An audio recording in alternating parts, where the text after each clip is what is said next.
Hello students, welcome to my channel, that is Study Time by Komal Goyal. Students, previously we were talking about planning chapter. Fine. Today I am going to discuss scientific management theory given by Taylor. Fine. Because many of you were asking me for completing this theory first and then we'll continue with organizing. Fine so आज की class में हम बात करेंगे Taylor की theory के सिर्फ principles की, और नेक्स्ट क्लास में मैं उसकी जो टेलर ने जितनी भी हमें टेक्निक्स दी हैं उन टेक्निक्स को हम कंप्लीट करके एमसीक्यू डिस्कस करके और इस चैप्टर को, इस थ्योरी को वाइंड अप करेंगे. Fine. So today we are going to discuss introduction of scientific management theory given by F.W. Taylor, and we are going to complete principles of scientific management theory given by F.W. Taylor. Fine. So आज की class में हम सिर्फ इतना ही discuss करेंगे. Let's start with the topic. Fine. So सबसे पहले अगर हम बात करते हैं, मैंने यहाँ पे कुछ शॉर्ट फॉर्म्स यूज की हैं, मैं आपको बताती जाऊंगी and please note them down so that you can come to know जब आप उसको पढ़ो. ठीक है. Scientific management theory given by F.W. Taylor. सबसे पहले F.W. टेलर कौन थे, मैं छोटा सा इंट्रोडक्शन दूंगी, बाकी आप बुक में भी पढ़ सकते हैं, बिकॉज मुझे जो मेन कवर करना है वो कवर करना है इनका कॉन्ट्रीब्यूशन. फाइन. एंड इनके प्रिंसिपल्स एंड टेक्निक्स. ओके. सो अगर मैं बात करती हूँ F.W. टेलर ने साइंटिफिक मैनेजमेंट थ्योरी दी थी, क्यों दी थी, क्या उसकी जरूरत पड़ी थी, उसके बारे में पहले हम डिस्कस करते हैं. सो अगर हम स्टार्ट करेंगे बेटा इंट्रोडक्शन ऑफ दिस थ्योरी, सो आप देखेंगे सबसे पहले मैंने एक वर्ड मेंशन किया है, rule of thumb. Scientific management theory क्यों दी थी टेलर ने, उन्होंने बोला था हम ऑर्गेनाइजेशन में रूल ऑफ थंब की बात नहीं करेंगे, क्योंकि इसकी वजह से क्या होता है, ट्रायल एंड एरर अप्रोच होती है जो हमें ऑर्गेनाइजेशन में नहीं चाहिए. What we need to do in the organization, basically what he told about. Fine. He told, so we need method of science. He said हर प्रॉब्लम का सोल्यूशन फाइंड आउट करने के लिए ऑर्गेनाइजेशन में we need to follow the scientific solutions. Fine. हम trial and error method पे नहीं base होंगे, मतलब हम पहले सोचेंगे, ऑब्जर्व करेंगे, उनके साइंटिफिक सोल्यूशन को फाइंड आउट करके उनको बेस्ट मेथड मानेंगे, उसके बाद हम किसी भी प्रॉब्लम का सोल्यूशन फाइंड आउट करेंगे with the help of scientific solutions only. Fine. हम ट्रायल एंड एरर मेथड पे बेस नहीं होंगे, हम रूल ऑफ थंब पे बात नहीं करेंगे, मैनेजमेंट की यहाँ पे डिक्टेटरशिप नहीं चलेगी. So basically it was little contribution. अभी हमने लिटिल की बात करी है, बहुत सारे की बात हम इधर करेंगे. फाइन. सो ये स्टार्टिंग में basically this is an introduction given by this theory. Fine. अब बेसिकली F.W. टेलर क्या थे, F.W. Taylor was a mechanical engineer. Fine. He was mechanical engineer. तो उन्होंने देखा कि ऑर्गेनाइजेशन में कहीं ना कहीं सबसे इंपॉर्टेंट कीवर्ड है एफिशिएंसी. ऑर्गेनाइजेशन में कहीं ना कहीं एफिशिएंसी हमें देखने को नहीं मिलती है. He found out the way how we can get the maximum efficiency in the organisation, how we can find out the result with highest efficiency and effectiveness in the organisation. So basically Taylor ने किस पे काम किया, F.W. Taylor ने काम किया efficiency को increase करने के लिए, एंड उन्होंने ये फाइंड आउट किया how we can increase the efficiency of organisation, how we can increase the efficiency of workers who are doing the task and doing the job in the organisation with the help of scientific methods only. If we are going to ignore rule of thumb, fine, and we can say if we are going to discard trial and error approach in the organization, so the efficiency of the employees can be increased. Fine. So basically एक छोटा सा introduction है जो हमें इस theory से सुनने को मिला. नेक्स्ट, अब टेलर ने क्या किया, आपका एक यहाँ पे एमसीक्यू तैयार होता है. Taylor is known as the father of scientific management. ऐसे में स्टैंड्स फॉर साइंटिफिक मैनेजमेंट है, मैंने शॉर्ट में लिख दिया. फाइन. आपको एमसीक्यू आ सकता है, Taylor is known as, option A father of scientific management theory, option 2 father of management principle, option 3 both A and B, and option 4 none of the above. Your answer will be father of scientific management. Then why? Because इन्होंने सिर्फ किस पे जोर डाला था, सिर्फ scientific methods पे. किसी भी प्रॉब्लम का solution we can find out through the scientific solution only. Fine. Next, अब ये बेसिकली साइंटिफिक मैनेजमेंट थ्योरी के फादर क्यों कहे गए, why he emerge as a father of scientific management theory, because इन्होंने सोल्यूशन टू ओवरकम, इन्होंने overcome किया किस चीज को, रूल ऑफ थंब को। इन्होंने बोला भाई हम मैं ये सोल्यूशन निकाल के दे रहा हूं, मैं ओवरकम करूंगा किसको, रूल ऑफ थंब को, कि हम रूल ऑफ थंब को यूज नहीं करेंगे ऑर्गेनाइजेशन में। फाइन, सो बेसिकली ये इसमें, इसलिए इनको हमने साइंटिफिक मैनेजमेंट के फादर बोला जाता है, जिसमें अगर आपको वेरी शॉर्ट में भी आंसर आता है, सो आई होप अब आप उसको आंसर कर पाएंगे। फाइन, चलिए आगे चलते हैं। अब नेक्स्ट आता है साइंटिफिक मैनेजमेंट थ्योरी का मतलब क्या था, application of science for each and every element of management. Again, अगर आप मैनेजमेंट के किसी भी एलिमेंट की बात करते हैं तो उसमें आप एप्लीकेशन ऑफ साइंस ही करेंगे। There will be no hit and trial method, ध्यान रखिएगा बेटा, हिट नहीं होगा, ट्रायल नहीं होगा। ये अप्रोच इन्होंने पूरी की पूरी डिस्कार्ड की थी। इन्होंने बोला भाई सिर्फ और सिर्फ हम किससे बात करेंगे, साइंस पे, only and only application of science, that is why this is known as the scientific management theory given by F W. Taylor. Done, चलिए अब आगे बात करते हैं। ये था एक छोटा सा कॉन्ट्रीब्यूशन एफ.डब्ल्यू. टेलर का। अब हम बात करते हैं उनके पूरे एरिया की। एफ.डब्ल्यू. टेलर ने क्या किया, सबसे पहले आपको ये पता होना चाहिए, F W. Taylor has given many principles and techniques for which level of management, for the shop floor level of management. कौन से होते हैं shop floor level of management, जो हमारे ऑर्गेनाइजेशन में लोअर लेवल के और लोअर लेवल पे आते हैं बेसिकली, ठीक है। सो ये इनका मेन कंट्रीब्यूशन है। सबसे पहले बेटा साइंटिफिक मैनेजमेंट थ्योरी में एफ.डब्ल्यू. टेलर ने क्या क्या कंट्रीब्यूट किया, he has given some techniques based on observation, this is a keyword, fine. उन्होंने कोई भी हिट एंड ट्रायल मेथड पे यूज ना करके उन्होंने क्या किया है, उन्होंने ऑब्जर्वेशन करके ही अपने मेथड्स को लाया है। फाइन, अपने प्रिंसिपल्स को दिया है, अपने टेक्निक्स को उन्होंने यहाँ पे मेंशन किया है। कैसे, ऑब्जर्वेशन करके, हिट एंड ट्रायल से नहीं किया उन्होंने, ऑब्जर्वेशन किया।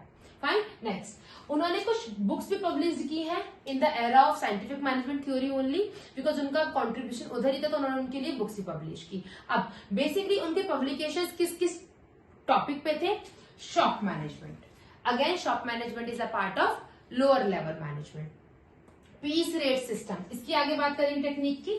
उन्होंने बोला piece rate system, piece rate system के नाम से पता चला, पीस मतलब टुकड़ा, रेट मतलब उसका अमाउंट, सिस्टम मतलब बेसिकली एक मेथड। उन्होंने बोला हम अपने वर्कर्स को कैसे पे करेंगे, उन्होंने इसकी टेक्निक भी हमारे साइंटिफिक मैनेजमेंट थ्योरी में ऐड किया है। फाइन, क्या है वो आगे बात करेंगे। नेक्स्ट, और उनका कॉन्ट्रीब्यूशन क्या रहा बेटा, principles of scientific management, again SM stands for scientific management. Principle of scientific management उन्होंने दी, जो हम जिसके बारे में हम अभी नेक्स्ट बात करेंगे। फाइन, सो बेसिकली उन्होंने हमें ये टेक्निक्स दी, ये पब्लिकेशंस दिए, ये उनका मेन कंट्रीब्यूशन रहा। इसके लिए शॉप फ्लोर लेवल के लिए, दूसरा पीस रेट सिस्टम उन्होंने हमें दिया, तीसरा उन्होंने हमें प्रिंसिपल दिए साइंटिफिक मैनेजमेंट के, एंड उन्होंने हमें टेक्निक्स भी दी। ठीक है, नेक्स्ट लास्ट उनका कंट्रीब्यूशन क्या रहा, adoption of scientific method to problems of management. हमने कई बार बात कर ली इस बारे में कि हमारे ऑर्गेनाइजेशन में कोई भी प्रॉब्लम टेक प्लेस करेगी, how we are going to find out the solution for that problem, we are going to implement the scientific method for that. Fine, we are not going to work on hit and trial method in the organisation, we are not going to work through rule of thumb, we are going to use only and only science, जिसमें हम क्या करेंगे, हम many study को करके हम ये find out करेंगे which is the best for my organisation, which is the best solution for my organisation, which will be based upon only and only science, so that मेरी एफिशिएंसी ऑर्गेनाइजेशन में maximum हो पाए and optimum utilisation of resources में कर पाऊं। Fine, I hope इतना clear है। ये वाला बोर्ड का इतना सारा जो मैंने लिखा था मैंने सब आपको अच्छे से समझा दिया है। Again I am mentioning SM stands for scientific management है। You can take a screenshot, then will move towards principles of management. ठीक है,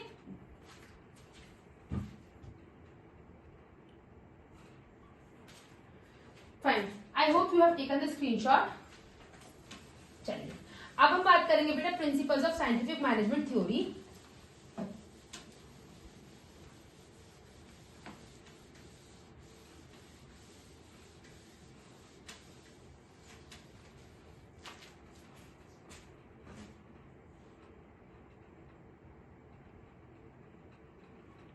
I hope you have taken the screenshot. Fine. चलिए, let's start with the principles of scientific management theory given by F.W. Taylor. हमेशा ध्यान रखिएगा बेटा, हम यहाँ पे फ्यूल का कंट्रीब्यूशन भी पढ़ेंगे. अभी हम टेलर के कंट्रीब्यूशन की बात कर रहे हैं. Fuel has given 14 principles of management, while F.W. Taylor has given only 4 principles of scientific management. Fine.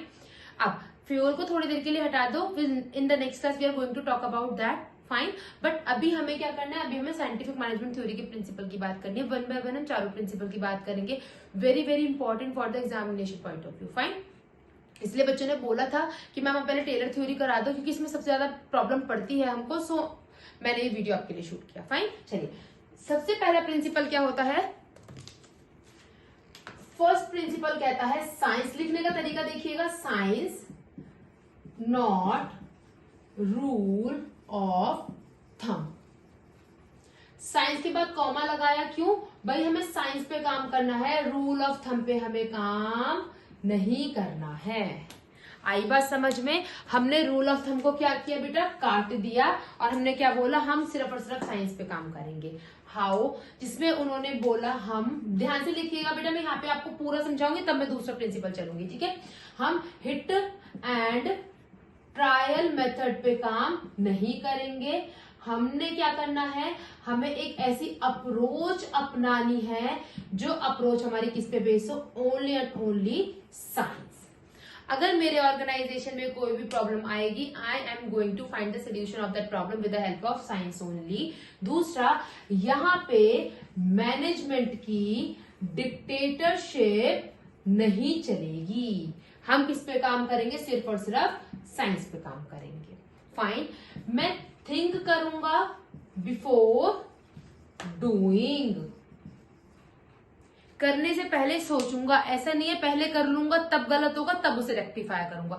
अभी तक ऑर्गेनाइजेशन में क्या यूज हो रहा था? क्यों प्रॉब्लम अराइज हो रही थी? जब टेलर ने फाइंड आउट किया, problem was that efficiency of the organisation was very low. Why? Because they were not thinking before doing. What they were doing exactly?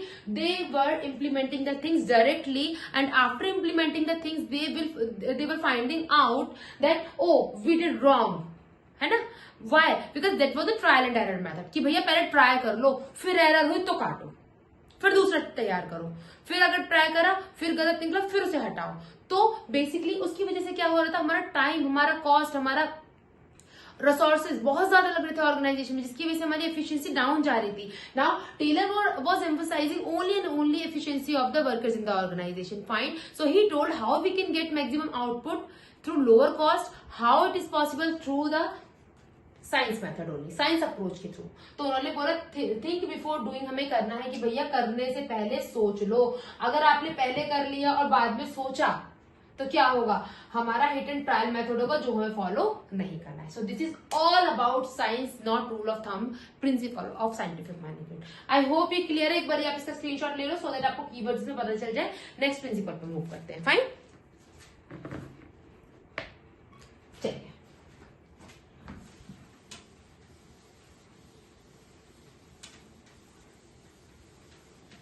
मैं बहुत अच्छे से बेटा इसको लेंथी करके समझा रही हूँ सो दैट आपकी जो प्रॉब्लम है वो हमेशा के लिए लगे आपको कि हाँ मैम ने ये प्रॉब्लम सॉल्व करी. क्योंकि मेरा मतलब पढ़ाने का ही नहीं है, आपको अंडरस्टैंडिंग लाना है. Rectification you can do with the various videos which are uploading on the YouTube already, but I am going to create understanding of yours यहाँ पर, है ना, so that you will be able to answer your MCQs in the examination very easily. है ना? Appropriate way में आप उसको solve कर पाए. और अगर इनडायरेक्टली आपसे कोई एमसीक्यू आस्क भी किया तो आपको पता हो कि इसका आंसर ये होना है, क्योंकि हमने कॉन्सेप्ट क्लियर किया है, हमने अंडरस्टैंड किया है, रादर देन रेक्टिफिकेशन. फाइन. चलिए, let's move towards second principal of scientific management theory, that is, again लिखने का तरीका देखिएगा, हार्मोनी नॉट डिस्कॉर्ड. हार्मोनी के बाद मैंने क्या दिया है? कॉमा. इसका मतलब है कि हम हार्मोनी करेंगे, झगड़ा नहीं करेंगे. डिस्कॉर्ड को काट दो. How this is possible? Harmony का मतलब है यहाँ पे very very important, very short आपका बन जाता है. यहाँ पे कीवर्ड आता है. कीवर्ड क्या पूरा टॉपिक है बेटा? Mental revolution. नाउ आप बोलोगे मैं मेंटल रिवॉल्यूशन का मतलब, मेंटल रिवॉल्यूशन का मेंटल, दिमाग, दिमाग में रिवॉल्यूशन लाओ, चेंज लाओ. मेंटल मतलब यहाँ पे एक कीवर्ड आपको दे रही, वेरी इंपॉर्टेंट, जो हमेशा आपको हेल्प करेगा, एटीट्यूड्स चेंज। डिवोल्यूशन का मतलब चेंज, मेंटल का मतलब एटीट्यूड। तो there should be change in the attitudes of whom. किसके एटीट्यूड में चेंज आना चाहिए? किसके? दोनों के, superior and subordinates. You can say there should be harmony not discord. हमें एकता होनी चाहिए, झगड़े नहीं होने चाहिए, पहली बात। दूसरी बात, how we can do this? Through the mental revolution. How, what do mean by mental revolution? Again very short एक तैयार हो जाएगा आपका। मेंटल रिवोल्यूशन मतलब change in the attitudes of both management and workers. आप इसकी जगह सबऑर्डिनेट एंड सुपीरियर भी यूज कर सकते हैं, बट मैनेजमेंट एंड वर्कर्स भी आप यूज कर सकते हैं। Fine. So how you are going to do these things?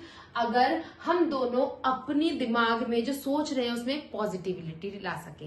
हमेशा ऑर्गेनाइजेशन में क्या होता है बेटा, वर्कर्स और मैनेजमेंट की दोनों की तरफ से एक क्लैशेस रहते हैं। मैनेजमेंट थिंक कि वर्कर मेरा काम नहीं करना चाहता, वो सिर्फ अर्न करना चाहता है, एंड वर्कर्स थिंक कि मैनेजमेंट हमसे सिर्फ काम निकलवाना चाहता है, हमें कुछ नहीं देना चाहता उसके बदले। So what Taylor suggested, if you want to maximise the efficiency of your workers, what you need to do, you need to be very positive towards your workers and vice versa. Fine. And how you can get positive for your workers and for your management? How? With the help of change in your attitudes. Attitude कैसे change होगा बेटा? हमें ये सोचना है, ठीक है, अगर मैनेजमेंट हमसे बोल रहा है हमें काम करना है, we are ready for that, we will do that work positively. But management को क्या चाहिए? अपना काम करा के वही वर्कर्स को नहीं छोड़ देना चाहिए, उनके साथ जो उसको एक्स्ट्रा प्रॉफिट हुआ है, जो उसको एक्स्ट्रा फायदा हुआ है, उसको शेयर अपने लोगों के साथ, अपने वर्कर के साथ शेयर करना चाहिए। फाइन। सो बेसिकली वर्कर्स क्यों काम कर रहा है ऑर्गेनाइजेशन में? जस्ट फॉर पैसा, है ना? एंड वो हैप्पी होगा, सेटिस्फाई होगा कब? जब आप उससे काम करा के उसको उसके बदले इंसेंटिव देंगे। Fine. So this is all about harmony not discord. Please take a screenshot, then let's move towards next principal.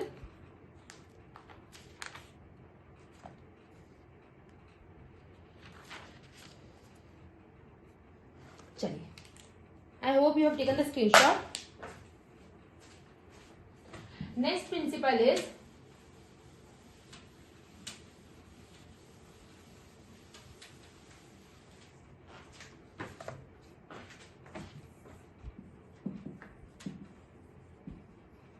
Cooperation. Again comma है, लिखने का तरीका देखिएगा, नॉट इंडिविजुअलिज्म। अगेन कॉमा है, कैसे लिखा है मैंने? Cooperation comma not individualism. इसका मतलब है हमें ऑर्गेनाइजेशन में कोऑपरेशन से काम करना होगा, इंडिविजुअलिज्म को हमें इग्नोर करना होगा। इंडिविजुअल मतलब हमको जो हम अकेले काम करना चाहते हैं इंडिविजुअल होके, वो हमको हटाना होगा। कोऑपरेशन, एक साथ मिलकर काम करना होगा। अब वेरी इंपॉर्टेंट एमसीक्यू आपका फिर से एक बन जाता है, मैं बता देती हूँ how. MCQ can be asked in the examination, what will be? Cooperation not individual is the principle given by F W. Taylor is the extension of which principle? Science not rule of thumb, दूसरा option harmony not discord, तीसरा option development of workers to their greatest efficiency, and the last all of the above. Fine. आपको क्या लगेगा? All of the above is given in the option, it will be right, क्योंकि चारों ही principles में पढ़े हैं, F.W.. Taylor की given है। नो, हमेशा ध्यान रखिएगा, सबसे इंपॉर्टेंट कीवर्ड है बेटा यहाँ पे, cooperation not individual is extension of second principle of scientific management theory, that is harmony not discord. आई बात समझ में? तो आपका एक एमसीक्यू डिस्कस हो गया हमारे यहाँ पे कि जो तीसरा प्रिंसिपल है वो दूसरे प्रिंसिपल का एक्सटेंशन वर्जन है। फाइन, पहली बात। दूसरी बात हम क्या करेंगे यहाँ पे? कोऑपरेशन से काम करना होगा, जहां पे मैंने यहाँ पे आपको लिख के दिया हुआ है कीवर्ड्स कुछ, यहाँ पे हमें ओपन कम्युनिकेशन करना होगा। कैसे? हमने अभी मेंटल रिवोल्यूशन पढ़ा, change in the attitudes of both workers and management should be there. So how open communication will take place here? When management will allow their workers for giving suggestions, and if those suggestions will be good for my organization, what I am going to do, I am going to incentives. I am going to give incentives to those workers who have given me good suggestions for my organization. Fine. So what is this basically? This is the extension of harmony not discord principle, जहाँ पे उन्होंने बोला है भाई open communication करो. अगर आपका worker कोई आपको एडवाइस देना चाहता है, कोई सजेशन देना चाहता है, आपको उनको हमेशा ये बोलना है, ठीक है, कम ओपन विंडो पॉलिसी रखो, ओपन कम्युनिकेशन रखो, come and suggest me if you want, and if your suggestion will be good for my organisation, I am going to give some part of profit, और in any way किसी भी तरीके में मैं आपको कुछ incentive दूंगा.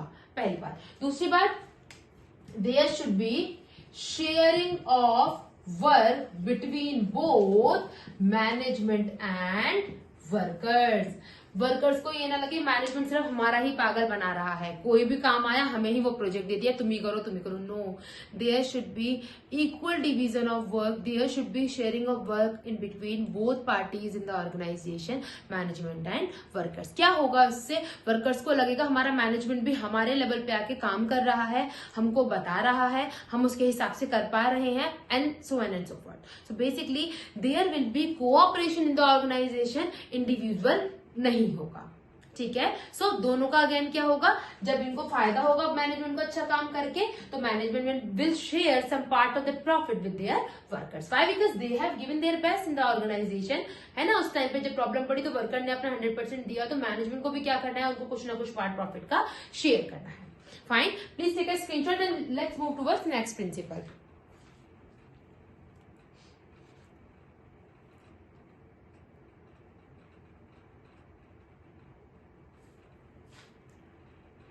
ठीक है. And the last principle for today class is development of workers to their greater efficiency. देखिए, इसको शॉर्ट में लिख देती हूँ, डेवलपमेंट ऑफ वर्कर्स. यहाँ पे पूरा लिखा हुआ है, आप इसको नोट डाउन कर लीजिएगा. अगेन इसमें बेटा कुछ कीवर्ड आएंगे. आप डेवलपमेंट ऑफ वर्कर्स कब करोगे? जब आप वर्कर्स को एक बेस्ट मेथड दोगे करने के लिए काम, जिसकी वजह से जब वो बेस्ट मेथड से काम करेगा, क्या होगा? वर्कर की एफिशिएंसी इंप्रूव होगी. जब वर्कर की एफिशिएंसी इंप्रूव होगी तो वर्कर क्या करेगा? मतलब प्रोडक्शन हाई करेगा. ठीक है. इसको इस तरीके से ले लीजिए एक बार. डेवलपमेंट ऑफ वर्कर्स कैसे होगा? जब वर्कर को हम काम करने का साइंटिफिक तरीका देंगे, basically best method for doing any task, for doing any work. फिर इससे क्या होगा? जब ये करेगा तो अच्छे से काम करेगा, प्रोडक्शन बढ़ेगा. प्रोडक्शन बढ़ेगा तो हमारी कॉस्ट कम लगेगी. कॉस्ट कम लगेगी तो मतलब वर्कर की एफिशिएंसी इंप्रूव हो जाएगी. ये ज्यादा बेस्ट है. इसमें मैंने ज्यादा आपके सारे पैरामीटर ला दिए. पिछले वाले से अच्छा ये वाला नोट करिएगा. फाइन. तो अब एफिशिएंसी हम कैसे इंक्रीज करेंगे? बेस्ट मेथड हमें कैसे मिलेगा? जब हम अपने वर्कर्स को ट्रेनिंग प्रोवाइड करेंगे. Fine. So FW Taylor suggested in the last principle there should be very emphasis on training and selection of the person, training and selection of the workers in the organisation. अगर आप किसी बंदे को select करना चाह रहे हैं, आप उसको सिलेक्ट किसके बेस पे करोगे बेटा? उसकी क्वालिफिकेशन देख के ही सिलेक्ट करोगे. अगर उसकी क्वालिफिकेशन काम करना जो हमें उसे देना है, उसे जो वर्क अलॉट करना है, उस हिसाब से अगर उसकी क्वालिफिकेशन नहीं है, तो आप उस बंदे को हायर नहीं करेंगे. या अगर आपने उसे हायर कर लिया तो आप उसे प्रॉपरली ट्रेनिंग प्रोवाइड करवाएंगे, so that the efficiency of worker improve with his or her greatest efficiency. Fine. So ये सब कब होगा? जब आप अपने वर्कर को दो चीज पे बात करेंगे, उनको ट्रेनिंग प्रोवाइड करेंगे एंड उनका जो सिलेक्शन है वो उनका बहुत अच्छे से क्वालिफिकेशन चेक करके उनका सिलेक्शन करेंगे. ओनली एंड ओनली तब ये पॉसिबल हो पाएगा. Fine. I hope I have discuss all the principles of this scientific management theory. I hope you people have get the some understanding on this topic जो हमने अब तक discuss किया है. In the next class we just talk about the techniques of scientific management theory given by W. Taylor and कुछ जो MCQs इसके होंगे वो हम एक बार देख लेंगे. जो उसके if and buts होंगे, बेसिकली हम कह सकते हैं साइंटिफिक थ्योरी में क्या पॉजिटिव है और क्या नेगेटिव है. ये भी कई बार कंपैरिजन में आ जाता है आपको शॉर्ट में. फाइन. सो नेक्स्ट क्लास हम सिर्फ टेक्निक्स के साथ साथ हम उसके प्रॉन्स एंड कॉन्स की बात करेंगे एंड उसके एमसीक्यू को करके हम सेकेंड क्लास में इस टॉपिक को वाइंड अप करेंगे. Fine. I hope guys you have got the proper understanding on this topic, and if you have any kind of if and but in your in a particular this topic, you can comment me in the comment section. Fine. I'll go through I'll come with your video जो भी आप मुझे suggest करेंगे. So I hope आपको समझ आया. Thank you so much guys for watching and thank you. Bye bye. Thank you.